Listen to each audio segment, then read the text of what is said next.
जय हिंद प्यारे बच्चों, कैसे हैं आप सभी? ग्रेट। आज हम कक्षा 10वीं के चैप्टर 15 प्रोबेबिलिटी यानी प्रायिकता समझेंगे। बच्चों, क्लास 9th में आपने घटनाओं की प्रायोगिक या अनुभाविक यानी एम्पिरिकल प्रोबेबिलिटी के बारे में पढ़ा, जो वास्तविक प्रयोगों के परिणामों पर आधारित थी। हमने एक सिक्के को 1000 बार उछालने के प्रयोग की चर्चा की थी, जिसमें आउटकम्स की फ्रीक्वेंसीज कुछ इस प्रकार थीं। हेड्स यानी चित 455 तथा पट यानी टेल 545 बार। इस प्रयोग पर आधारित एक चित की अनुभाविक प्रायिकता 455/1000 अर्थात 0.455 है तथा एक पट की एक्सपेरिमेंटल प्रोबेबिलिटी 0.545 है। ध्यान दीजिए कि ये प्रायिकताएं एक सिक्के को 1000 बार उछालने के एक वास्तविक प्रयोग के परिणामों पर आधारित हैं। इसी कारण ये एक्सपेरिमेंटल या प्रायोगिक प्रायिकताएं कहलाती हैं। आपने यह भी देखा था कि जैसे जैसे सिक्का उछालने की संख्या बढ़ती गई, वैसे वैसे एक चित या पट आने की प्रायोगिक प्रायिकता संख्या 1/2 के निकटतम आती रही। आपने ही नहीं, अपितु विश्व के विभिन्न भागों के व्यक्तियों ने इसी प्रकार के प्रयोग किए हैं और चित्त आने की संख्या को रिकॉर्ड किया है। उदाहरण के लिए 18th सेंचुरी के फ्रांसीसी जीव विज्ञानी कॉम्टे डी बुफॉन ने एक कॉइन को 4040 टाइम्स उछाला और 2048 हेड्स प्राप्त किए। इस स्थिति में एक हेड के आने की प्रोबेबिलिटी 2048/4040 अर्थात 0.507 थी। ब्रिटेन के जेई कैरिच ने एक कॉइन को 10,000 छालों में 5067 हेड्स प्राप्त किए। इस स्थिति में एक हेड के आने की एक्सपेरिमेंटल प्रोबेबिलिटी 5067/10,000 बराबर 0.5067 थी। स्टैटिस्टिशियन कार्ल पियर्सन ने इसमें अधिक समय व्यतीत करके एक सिक्के को 24,000 बार उछाला। उन्होंने 12,012 चित्त प्राप्त किए तथा इस प्रकार उन्हें एक चित्त के आने की प्रायोगिक प्रायिकता यानी एक्सपेरिमेंटल प्रोबेबिलिटी 0.5005 प्राप्त हुई। बच्चों, यदि यह प्रयोग 10 मिलियन टाइम्स किया जाए तो प्रायिकता क्या होगी? आप सहज ज्ञान से यह अनुभव करेंगे कि जैसे जैसे सिक्के उछालने की संख्या बढ़ती जाती है, वैसे वैसे हेड या टेल आने की एक्सपेरिमेंटल प्रोबेबिलिटी एक संख्या 0.5 अर्थात 1/2 के आसपास प्रतीत होती है। हम इसे हेड या टेल पाने की सैद्धांतिक प्रायिकता यानी थ्योरेटिकल प्रोबेबिलिटी कहते हैं। बच्चों, हम जानते हैं कि अगर एक सिक्के को उछाला जाए तो उसके 2 ही परिणाम हो सकते हैं, हेड या टेल। ऐसी स्थिति में हम इन इवेंट्स को इक्वली लाइकली या समप्रायिक परिणाम कहते हैं। दूसरे शब्दों में हम यह कहते हैं कि आउटकम्स हेड और टेल इक्वली लाइकली यानी समप्रायिक हैं। समप्रायिक परिणामों के एक अन्य उदाहरण के लिए मान लीजिए कि हम एक पासे को फेंकते हैं। हमारे लिए एक पासे का अर्थ सदैव एक न्याय संगत पासे से होगा। संभव परिणाम क्या है? ये 1, 2, 3, 4, 5, 6 हैं। प्रत्येक संख्या के ऊपर आने की समान संभावना है। अतः पासे को फेंकने से प्राप्त होने वाले समप्रायिक परिणाम 1, 2, 3, 4, 5 और 6 होंगे। बच्चों, मान लीजिए एक थैले में 4 लाल गेंदें और एक नीली गेंद है तथा आप इस थैले में से बिना थैले के अंदर कुछ देखे एक गेंद निकालते हैं। इसके क्या परिणाम हैं? क्या एक लाल गेंद और एक नीली गेंद के परिणाम समप्रायिक हैं? चूंकि यहाँ 4 लाल गेंदें हैं और नीली गेंद केवल एक ही है, अतः आप यह अवश्य स्वीकार करेंगे कि आपके द्वारा एक नीली गेंद की अपेक्षा एक लाल गेंद निकालने की संभावना अधिक है। अतः ये परिणाम समप्रायिक यानी इक्वली लाइकली नहीं है। परंतु थैले में से किसी भी रंग के गेंद निकालने के परिणाम समप्रायिक हैं। अतः सभी प्रयोगों के परिणामों का समप्रायिक होना आवश्यक नहीं है, परंतु इस अध्याय में हम आगे यह मानकर चलेंगे कि सभी प्रयोगों के परिणाम संप्रायिक हैं। कक्षा 9वीं में हमने एक घटना E की प्रयोगात्मक यानी experimental probability P of E को निम्नलिखित रूप में परिभाषित किया था। P of E is equals to अभिप्रयोगों की संख्या जिनमें घटना घटित हुई है बटे अभिप्रयोगों की कुल संख्या, यानी number of favourable outcomes upon total number of possible outcomes. निसंदेह सिक्का उछालने या पासा फेंकने के प्रयोगों में एक्सपेरिमेंटल प्रोबेबिलिटी निकालने में कोई कठिनाई नहीं हुई, लेकिन एक सैटेलाइट के सक्सेसफुली लॉन्च होने की एक्सपेरिमेंटल प्रोबेबिलिटी के बारे में आपका क्या ख्याल है?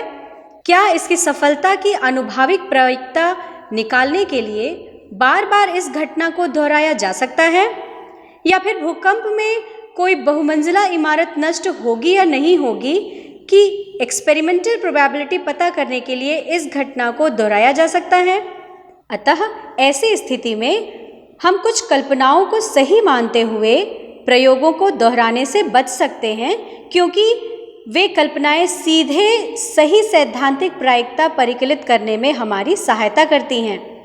परिणामों के संप्रायिक होने की कल्पना इन कल्पनाओं में से एक है जो हमें किसी घटना की प्रायिकता की दी गई परिभाषा की ओर अग्रसर करती है।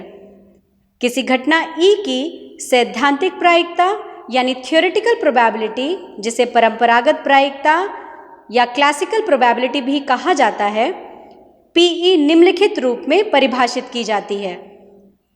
P of E is equals to E के अनुकूल परिणामों की संख्या बटे प्रयोगों के सभी संभव परिणामों की संख्या, यानी number of outcomes favourable to E upon number of all possible outcomes of the experiment. यहाँ हम यह कल्पना करते हैं कि प्रयोग के परिणाम संप्रायिक हैं, यानी इक्वली लाइकली हैं। बच्चों, प्रायिकता की यह परिभाषा 1795 में पियरे साइमन लैपलास ने दी थी। आइए अब कुछ क्वेश्चंस के माध्यम से इसको हम समझते हैं।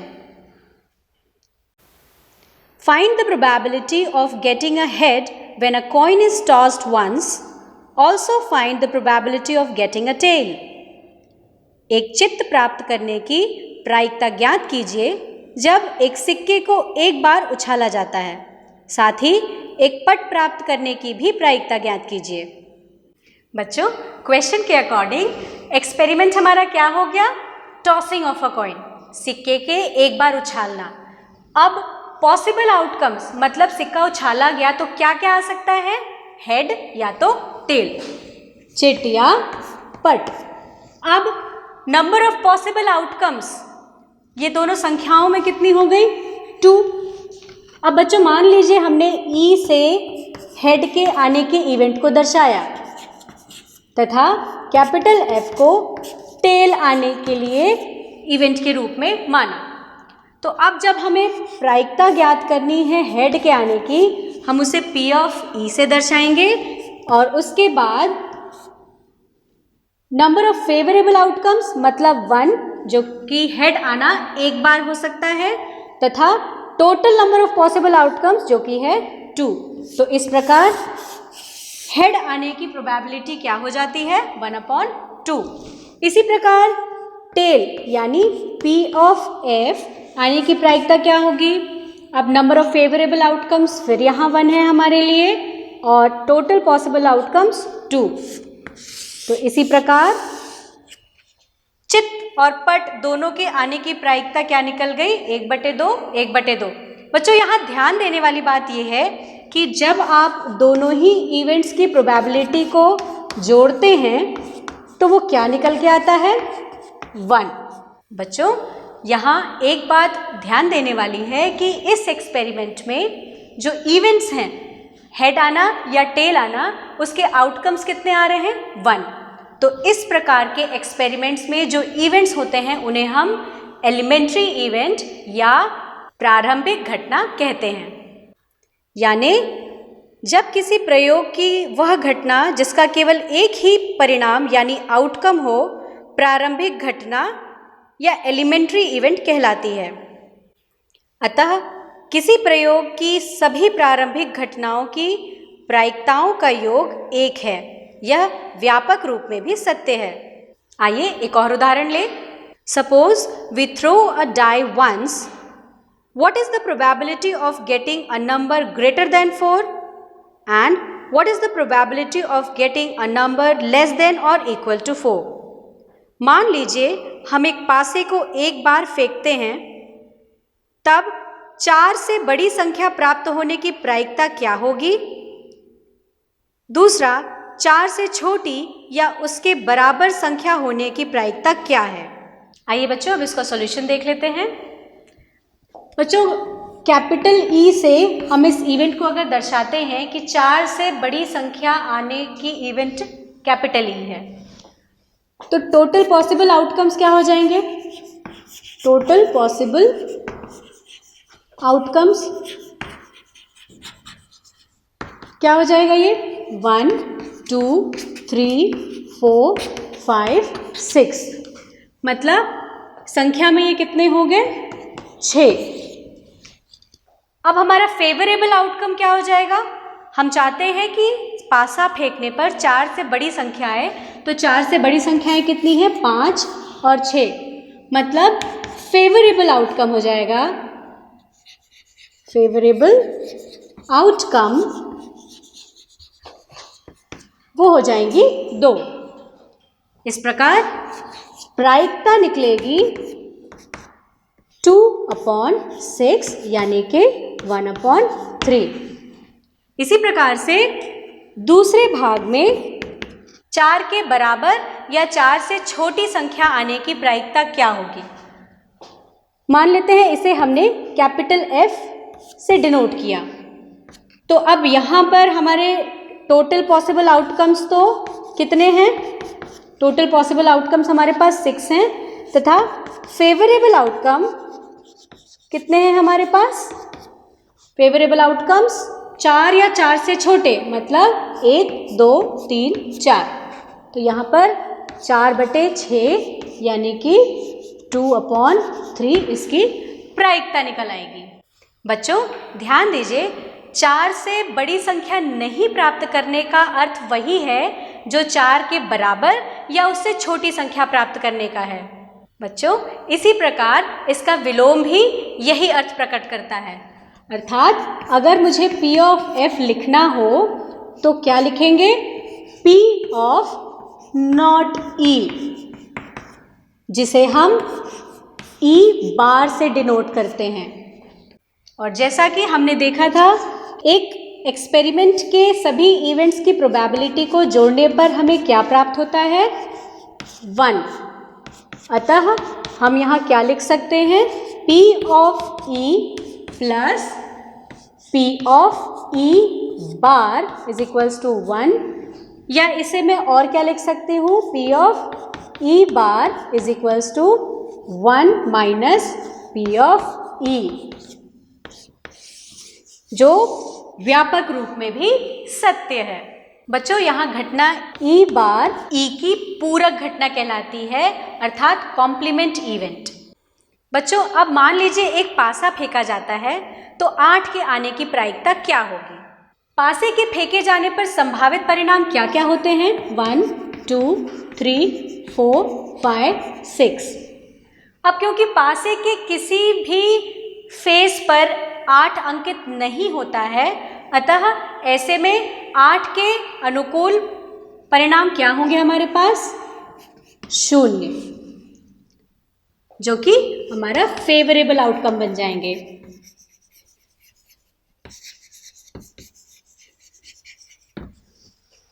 अब ऐसी स्थिति में इस इवेंट की प्रोबेबिलिटी क्या हो जाएगी? 0/6 अर्थात 0। कहने का मतलब ये है कि ऐसे घटना जहां पर घटना घटित हो ही नहीं सकती है, वहां यह घटना असंभव घटना कहलाएगी। इसी प्रकार बच्चों पासे के फेंके जाने पर 7 से छोटी अंक आने की क्या प्रायिकता होगी? बच्चों इस प्रश्न में संभावित परिणाम भी 6 है तथा अनुकूल परिणाम जो कि 7 से छोटी संख्या यानी 6, 5, 4, 3, 2, 1 वो भी क्या है 6 है। अतः ऐसी स्थिति में जब हम प्रायिकता निकालेंगे, 7 से छोटी संख्या आने की प्रायिकता निकालेंगे तो वो क्या होगी 6/6 यानी कि 1। अर्थात वह घटना जिसका घटित होना निश्चित है, जिसकी प्रायिकता 1 है, वह एक निश्चित घटना यानी श्योर इवेंट कहलाएगी। अतः प्रायिकता P ऑफ E की परिभाषा से किसी भी इवेंट की प्रोबेबिलिटी 0 और 1 के रेंज में होगी। आइए अब एक उदाहरण ताशों से संबंधित लें। क्या आपने ताशों की एक गड्डी देखी है? इसमें 52 पत्ते होते हैं जो 4 समूहों में बटे होते हैं। प्रत्येक समूह में 13 पत्ते होते हैं। ये 4 समूह हुकुम, स्पेड्स, पान यानी हर्ट्स, ईंट यानी डायमंड्स और चिड़ी यानी क्लब्स हैं। चिड़ी और हुकुम काले रंग के होते हैं तथा पान और ईंट लाल रंग के होते हैं। प्रत्येक समूह के पत्ते इक्का यानी एस, बादशाह, किंग, बेगम, क्वीन, गुलाम, जैक, 10, 9, 8, 7, 6, 5, 4, 3, 2 होते हैं। बादशाह, बेगम और गुलाम वाले पत्ते फेस कार्ड्स कहलाते हैं। आइए अब एक उदाहरण लेते हैं। One card is drawn from a well-shuffled deck of 52 cards. Calculate the probability that the card will be an ace, second, not be an ace. अच्छी प्रकार से फेंटी गई तो की एक गड्डी में से एक पत्ता निकाला जाता है। इसकी प्रायिकता परिकलित कीजिए कि यह पत्ता पहला एक इक्का होगा, दूसरा एक इक्का नहीं होगा। आइए बच्चों अब इसका हल देख लेते हैं। हमारा इवेंट है कि रैंडमली जो कार्ड चुना गया है वो कार्ड एस होना चाहिए यानी कि इक्का होना चाहिए। तो बच्चों पूरे 52 कार्ड्स में से इक्के कितने होते हैं 4, यानी कि हमारे इक्के कितने हो गए 4, जो हमारा फेवरेबल आउटकम बन गया। तथा टोटल पॉसिबल आउटकम्स कितने हैं? टोटल पॉसिबल आउटकम्स कितने हैं 52। यानी कि अगर हमें प्रायिकता निकालनी है इक्के की, जिसे हम इवेंट ई से दर्शाते हैं, तो वो क्या होगा 4/52 यानी कि 1/13। अब इसका दूसरा पार्ट देखते हैं। जो कार्ड निकाला गया है वो एस नहीं होना चाहिए। इसका मतलब एस नहीं होने के लिए हमारे फेवरेबल आउटकम क्या हो जाएगा बच्चों 52 - 4 जो कि क्या हो जाएगा 48। साथ ही टोटल पॉसिबल आउटकम्स कितने हैं हमारे पास 52। इस प्रकार अगर हम इस इवेंट को F से दर्शाते हैं तो इसकी प्रायिकता P ऑफ F क्या निकल जाएगा 48/52 यानी कि 12/13। इस प्रकार इक्का ना होने की प्रायिकता 12/13 हो जाती है।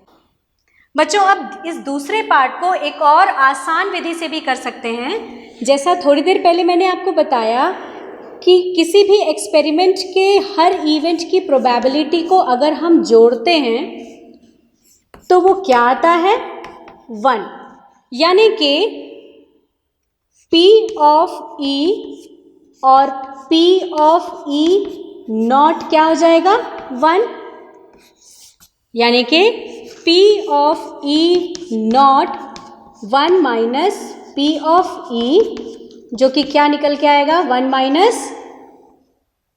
1/13 जो कि आ जाएगा 12/13।